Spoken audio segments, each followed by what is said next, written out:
साथियों,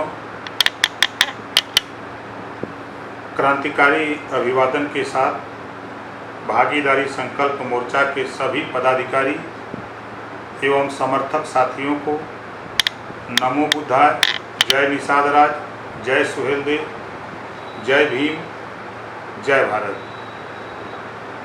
बड़े लंबे समय के बाद आज हम आप लोगों के बीच फेसबुक लाइव के माध्यम से आप लोगों को एक संदेश देने के लिए आप लोगों के सामने आया हूं।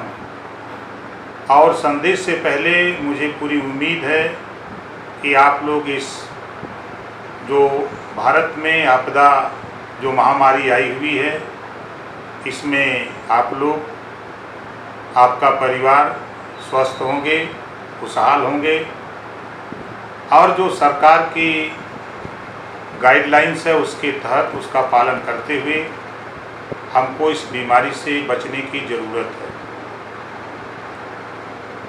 साथियों, आज मैं आपके बीच में एक महत्वपूर्ण बात को लेकर के आपके बीच में आया हूँ। 10 जून आपके बीच में 2 दिन के बाद आने वाला है। जिस महापुरुष राजभर महाराजा सुहेलदेव जी, जिनको आदर्श मान करके सुहेलदेव भारतीय समाज पार्टी मैंने बनाया, उस महापुरुष का विजय दिवस 10 जून 1034 को महाराजा सुहेलदेव राजभर जी ने विजय हासिल किया था। वो 10 जून को हम लोग सुहेलदेव भारतीय समाज पार्टी के लोग हर्षोल्लास के साथ मनाने का संकल्प लिया है। ये प्रण किया है कि जब महाराजा सुहेलदेव जी ने जो लड़ाई लड़ी देश की एकता के लिए, देश की भलाई के लिए, देश को गुलाम होने से बचाने के लिए, महाराजा सुहेलदेव राजभर जी ने जो लड़ाई लड़ी, उस लड़ाई में 10 जून 1034 को उनको विजय मिली और उसके बाद 169 साल तक लगातार भारत पर कोई भी विदेशी आक्रमण नहीं हुआ। ये आतंक, ये भय महाराजा सुहेलदेव राजभर जी का पूरी दुनिया को गया कि भारत पर आंख दिखाओगे, भारत के खिलाफ अगर कोई षड्यंत्र रचोगे तो कोई यहाँ से बच के नहीं जाएगा। उन्हीं का वंशज ओम प्रकाश राजभर महाराजा सुहेलदेव राजभर जी को आदर्श मानकर, जब मैंने पढ़ा इतिहास को, भगवान राम अपनी पत्नी के लिए उन्होंने रावण का वध किया और रावण का वध करने के बाद जब भगवान राम अयोध्या आते हैं तो विजय में पूरे देश में दीपोत्सव मनाया जाता है, दीपावली मनाई जाती है। भगवान राम की पत्नी को रावण हर ले गया चोरी से और भगवान राम ने रावण को मारा और पूरे देश में दीपोत्सव मनाया जा सकता है। तो आज हम जिस महापुरुष श्रावस्ती सम्राट राष्ट्रवीर राजभर महाराजा सुहेलदेव जी की वीर गाथा 10 जून 1034 को जब उन्होंने देश को गुलामी से बचाया, देश के आतताई को मारा, देश पे कब्जा करने के नियत से जो विदेशी आक्रमणकारी आया था उसका नेस्तनाबूद किया और 169 साल तक कोई भी विदेशी आक्रमणकारी भारत पर आंख नहीं दिखाया। जिस राजा ने देश को गुलाम होने से बचाया, हमको आज़ादी दिलाई, ऐसे महाराजा को देश के इतिहासकारों ने, देश में राजनीति करने वाली पार्टियां, चाहे वो कांग्रेस हो, चाहे भाजपा हो, चाहे सपा हो, चाहे बसपा, सभी पार्टियों ने जमीन में दफना दिया। इतिहासकारों ने तो हमारा इतिहास नहीं लिखा, लेकिन उस इतिहास को सत्ता, हमारे वोट से सत्ता पाने वाली पार्टियां भी हमारे इतिहास को दबाने की कोशिश की। धन्य है भारतीय समाज पार्टी के जाबाज सिपाहियों, आपने मेहनत करके, परिश्रम करके जो आज इस मुकाम को हासिल किया। श्रावस्ती सम्राट राष्ट्रवीर राजभर महाराजा सुहेलदेव के विचार को पूरे देश नहीं, पूरे दुनिया में मनवाने को आपने मजबूर कर दिया। और आपने देखा कि जो कल तक महाराजा सुहेलदेव राजभर का नाम लेने को तैयार नहीं, आज हमारे देश के प्रधानमंत्री माननीय नरेंद्र मोदी को भी याद करना पड़ा। ये भारतीय समाज पार्टी के जाबाज सिपाहियों की देन है। प्रदेश के, उत्तर प्रदेश के सूबे के मुख्यमंत्री माननीय योगी आदित्यनाथ जी को भी महाराजा सुहेलदेव राजभर जी की जयंती मनानी पड़ी। समाजवादी पार्टी के मुखिया, सभी पार्टियों के समाजवादी पार्टी के मुखिया माननीय अखिलेश यादव जी को भी एक आदेश जारी करना पड़ा कि 75 जिले में महाराजा सुहेलदेव जी की जयंती मनाई जाए। ये भारतीय समाज पार्टी के जाबाज सिपाहियों, तेरे संघर्षों की देन है। तेरे मेहनत परिश्रम के बल पे इस ऊंचाई तक हम ले आए। आज 10 जून आपके सामने हमारी सोच है कि जिस तरह भगवान राम ने विजय हासिल की, पूरे देश में अगर दीपोत्सव मनाया जा सकता है, तो भारतीय समाज पार्टी के लोगों, महाराजा सुहेलदेव राजभर जी के वंशजों 10 जून को पूरे देश में जहां भी उनका वंशज रहता है, अपने अपने घरों में, अपने अपने दरवाजे पर 10 जून को 10 दीपक जलाकर ये संदेश देने का काम करो कि अगर हम दुबई में हैं, सऊदीया में हैं, सिंगापुर में हैं, हम बंबई हैं, कलकत्ता हैं, गुजरात हैं, आंध्रा है, तमिलनाडु है, केरल है, महाराष्ट्र है, गुजरात है, यूपी है, बिहार है, हम जहां भी हैं, हम अपने पूर्वज को हम सम्मान नहीं करेंगे, हम दीपोत्सव नहीं मनाएंगे, तो दूसरा कोई मानने को तैयार नहीं है। जब हम मनाने का काम करेंगे, जब हम मान लेंगे, तो तमाम लोग इस बात को मानने के लिए मजबूर हो जाएंगे। साथी,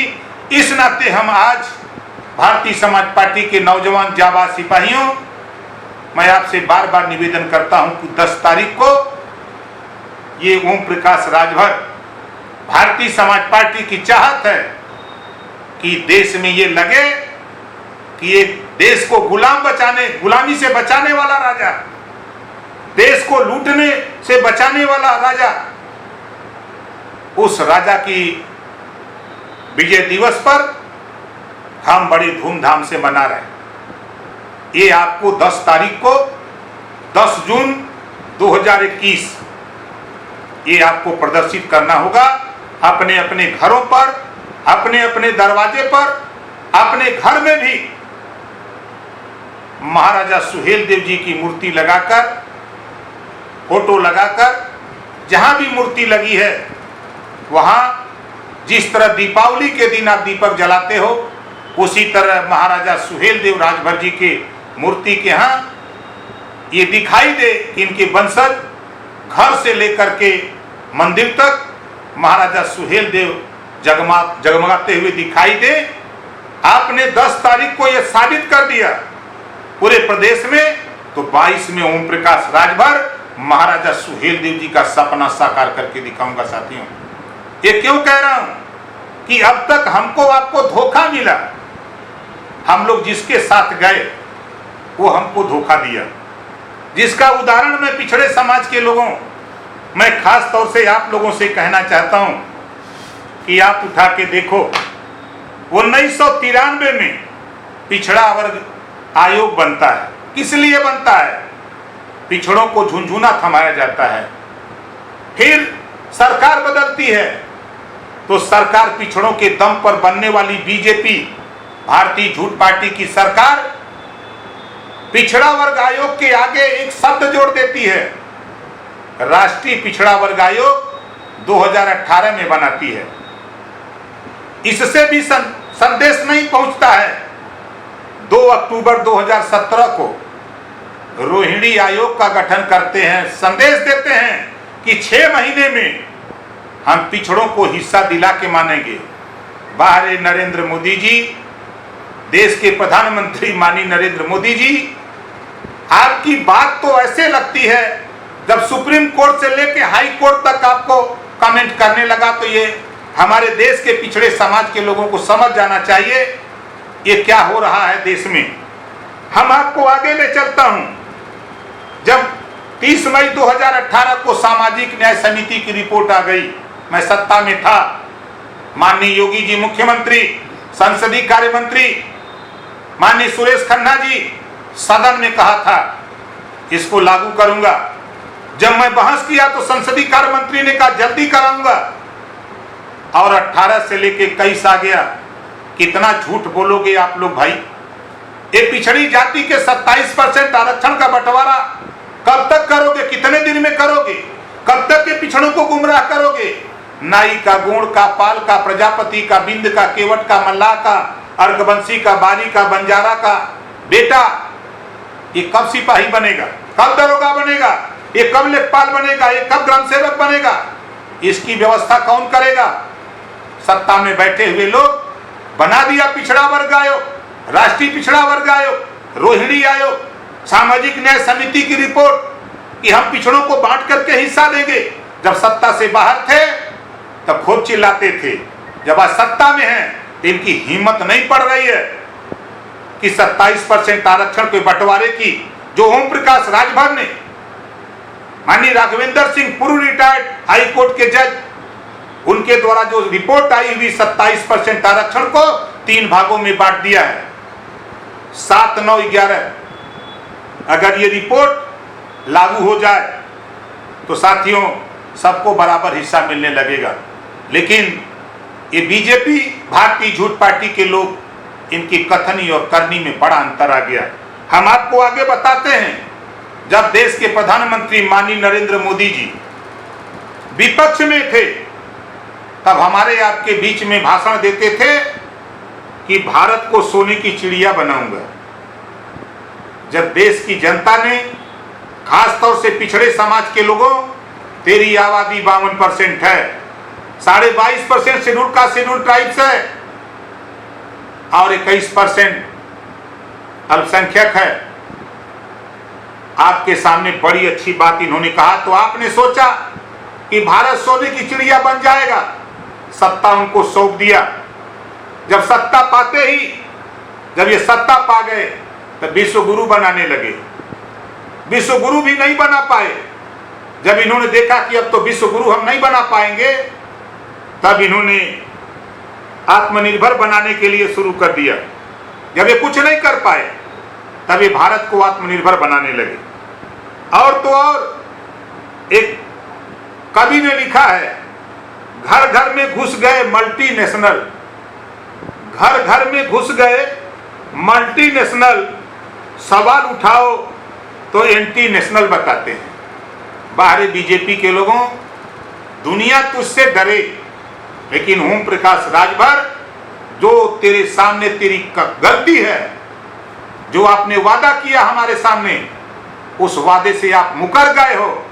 15 लाख का वादा खाते में देने का तो मुकर गए। तूने वादा किया था 2 करोड़ युवाओं को रोजगार देने का, आप मुकर गए। आपने वादा किया था कि महंगाई कम करूंगा, आप मुकर गए।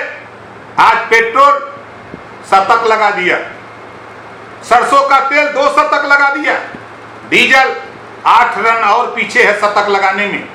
और तो और गैस सिलेंडर, आप कहते थे महंगाई कम करूंगा, 400 का गैस सिलेंडर पहुंचा दिया 900। इसके बाद भी बीजेपी के लोगों जाते हो गरीबों के बीच में कहते हो कि महंगाई अपने आप बढ़ रही है। मुझे मालूम है महंगाई कैसे बढ़ती है। तूने तो समझौता कर लिया अडानी और अंबानी से देश में कारोबार कर रहे हो, बिजनेस कर रहे हो, देश की जनता से आपसे मतलब नहीं है। ये कुछ अंधभक्त हैं जो तेरी बात मानते हैं, लेकिन 22 में तुझे बताऊंगा कि पिछड़े समाज के लोगों के साथ जो आपने धोखा किया, जो आपने जज्बा पैदा करा के वोट लिया, कहा था ना कि हवाई चप्पल वालों को हवाई जहाज में बैठाऊंगा। बाहर माननीय नरेंद्र मोदी जी, हवाई चप्पल वालों को हवाई जहाज में सैर कराने वाले ट्रेन की भी यात्रा दूर करा दिया, ट्रेन की भी यात्रा छीन लिया मोदी जी, दे दिया अडानी और अंबानी को। ले तुम ट्रेन चलाओ। जो जनरल कोच लगते थे 4-4, 5-5, अब अडानी और अंबानी उसको एसी कोच लगा दिया। कहां से गरीब जाएगा? ये ख्याल नहीं है माननीय नरेंद्र मोदी जी। आप तो कहते थे कि मैं चाय बेचता था। अगर वास्तव में चाय बेचे होते, वास्तव में आप जो कहे थे कि भीख मांग के खाया हूं 40 साल, अगर भीख मांग के खाए होते तो गरीबों का दर्द मालूम होता। ये तो झूठा ड्रामा करते हो, झूठ बोलते हो। आपने कहा हवाई चप्पल वालों को हवाई जहाज में सैर कराने की, कितने लोगों को करा दिया? हम आपसे सवाल करते हैं, आप नाम बता दो किसको किसको सैर करा दिया। झूठ बोलने के इतने माहिर। मोदी जी ने कहा था, सौगंध मुझे इस मिट्टी की, मैं देश नहीं बिकने दूंगा। बारे माननीय नरेंद्र मोदी जी, सौगंध मुझे इस मिट्टी की, मैं देश नहीं बिकने दूंगा। क्या कर रहे हो?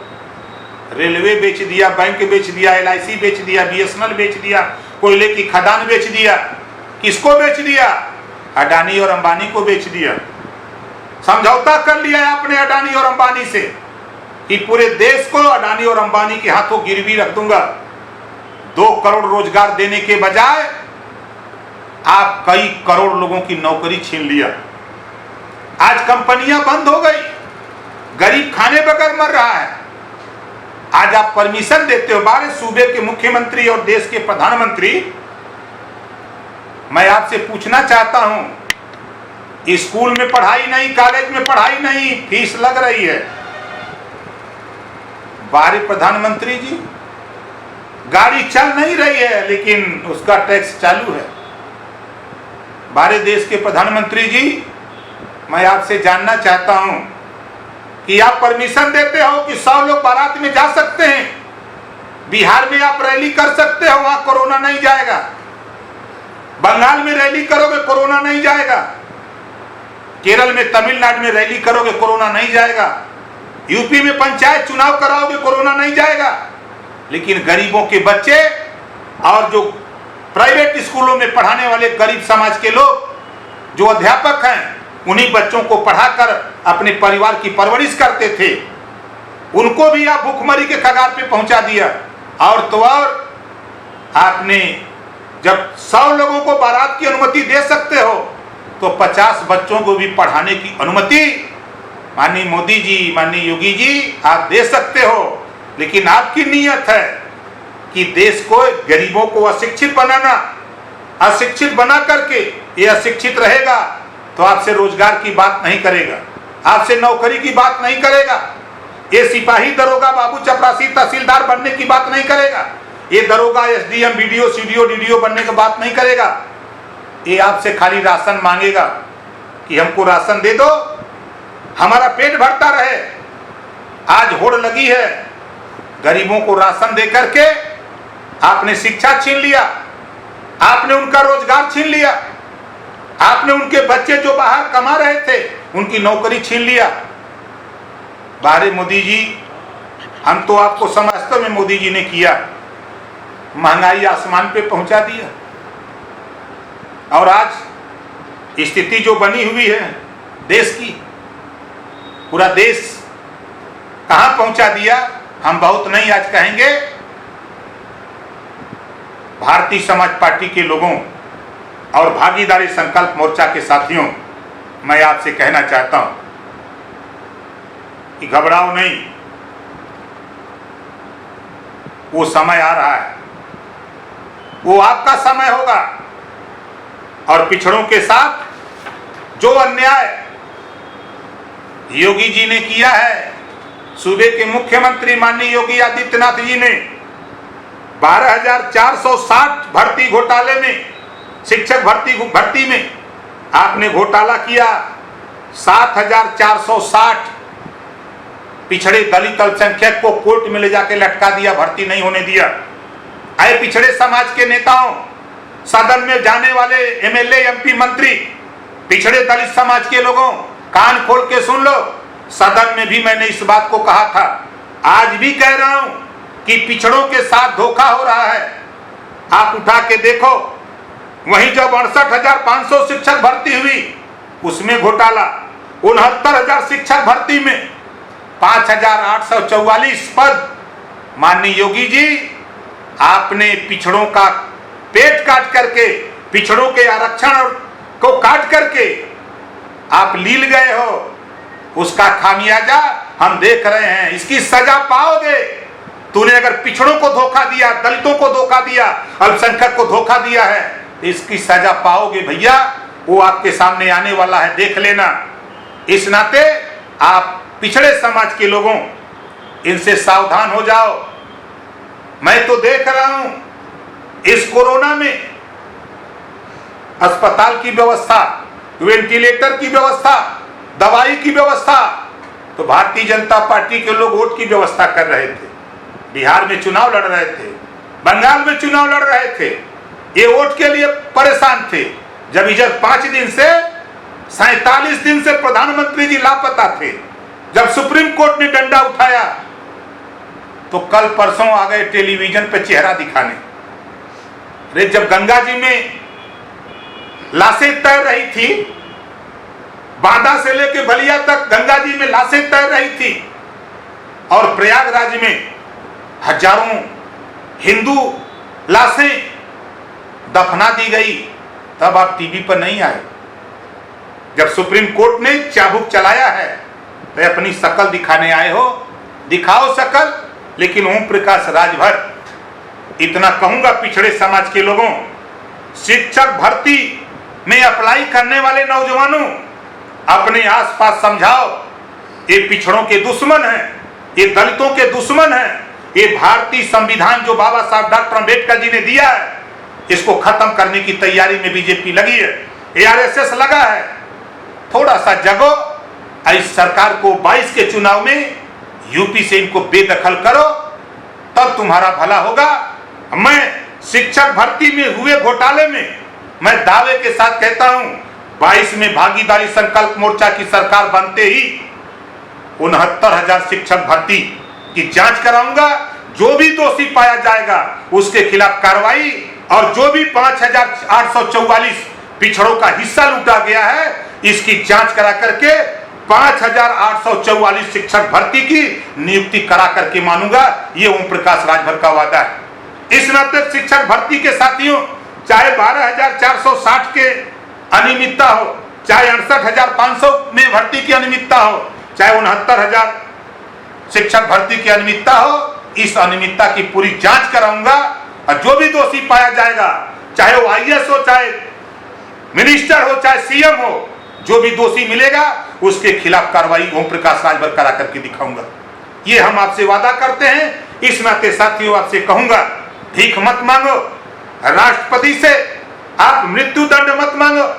आप मृत्यु दंड देना चाहते हो तो भारतीय जनता पार्टी को 2022 में सत्ता से बेदखल कर दो, यही उसके लिए मृत्यु दंड होगा।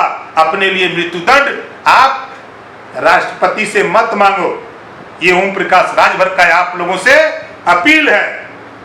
आप ये देखो, बाबा साहब डॉक्टर अंबेडकर को पढ़ो, गौतम बुद्ध जी को पढ़ो, राम मनोहर लोहिया को पढ़ो, आप बिहार के कर्पूरी ठाकुर को पढ़ो। पढ़ना चाहते हो तो कांसी राम जी को भी पढ़ो। पढ़ करके आप संघर्ष में एकदम लगे रहो। हम आपको यकीन के साथ कहता हूं, 2022 में भारतीय जनता पार्टी की सत्ता को बेदखल करके दिखाऊंगा। साथी, आप घबराओ नहीं, और तेरा हक ओम प्रकाश राजभर ढीला करके मानूंगा। पुनः हम भारतीय समाज पार्टी के जाबाज सिपाहियों, क्रांतिकारी साथियों, आपसे कहना चाहता हूं कि हमारा निवेदन समझ लो, अपील समझ लो। ये तेरे राजा के विजय दिवस है, अपने राजा के विजय दिवस पर बढ़ चढ़ करके गांव में घर घर सबको बताकर समझाकर पूरे गांव में अपने अलग जगा करके 10 जून 2021 को ये देश में ये संदेश दो कि हम महाराजा सुहेलदेव जी के मानने वाले लोग हैं, हम उनका विजय दिवस मनाएंगे। अगर भगवान राम रावण को मारे सीता जी के लिए, अपनी पत्नी के लिए मारकर लौटते हैं अयोध्या, विजय दिवस हो सकता है।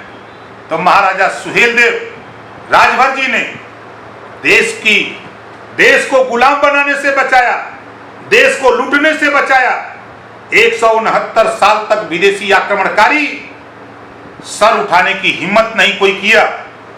ऐसे जाबाज हमारे राजा राष्ट्रवीर महाराजा सुहेलदेव राजभर जी के विजय दिवस पर 10 जून 10-10 दीपक, 10-10 मोमबत्ती, जो भी आपको हो, इस महंगाई में, इस गरीबी में हम जला करके अपने राजा के सम्मान में हम देश को बताने का काम करेंगे।